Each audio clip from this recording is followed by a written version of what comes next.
Okay, we're here at the Brainerd Marketplace show at the Civic Center with Chris Foley again. Chris is going to break down my game, which is very broken down.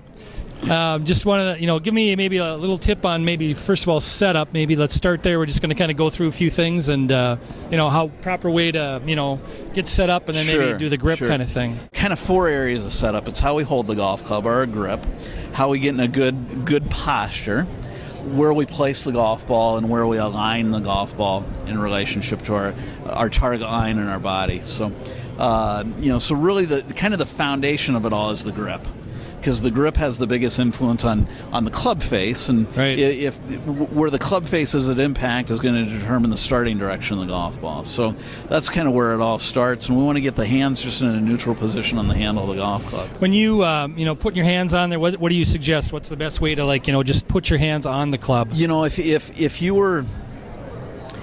If you were to get in a good golf posture, so kind of weight in the center of your feet, bent from your hips, and then just let your arms hang relaxed from your shoulder.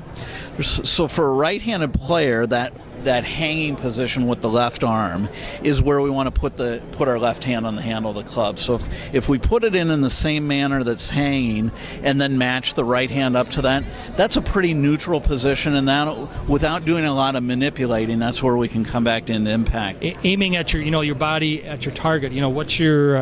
What's your theory on where your body should be compared to where your target is? Yeah, so basically we want to be in parallel alignment to our starting line.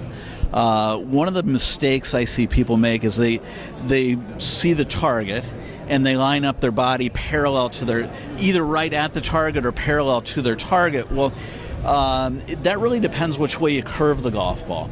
And we all have a predominant way that we curve the ball. We all either, we tend to either slice the golf ball or hook the golf ball or, have smaller versions of that. And it's much easier to curve the ball than it is to hit it straight. Mm-hmm. And if you've watched golf on TV recently, they use that Pro Tracer, and it shows. Well, you never see any guys hit it straight. They all curve it. So we should be trying to do the same thing. So, if you tend to slice the golf ball, then we'd align our body just a little bit to the left of our target, but on our intended starting line. Mm-hmm. And the same thing, if we tend to draw the ball, we want to align our body slightly right of our target, but on the starting line of our golf ball. And then in that alignment, it just makes it a lot easier to get the club on target and curve the golf ball appropriate amount. I know last year Jeremy had written about this program that you were doing for, I think it was like you start out Biggest Loser, right? Biggest Loser, yeah. Which I should have enrolled in, but I didn't get a chance to, and I should do that this year. But are you going to do something like that again this year? Yeah, we are. We're going to do a little different version of that, but it's the great thing about that program, what I like is we evaluate where you're at with your game, and then we see the areas where you can make the biggest improvement. And I always ask golfers, are you practicing or are you exercising? Mm-hmm. And most people are just exercising because they go to the range and they blindly hit balls, and they call that practice, and it's a little bit of practice, but more it's just exercise. So they don't really address what they need to get better in their game. So if we can put you on a program, we can look what you're doing right now and then evaluate it and then practice those things, then you're going to get better. Your score. Do you do you meet like once a week, once a month, or depends on how much time a person has. Okay. But if somebody could take a lesson once every 2 weeks, for kids I like to see them about once a week. Sure. They're growing, they're changing, they're playing more.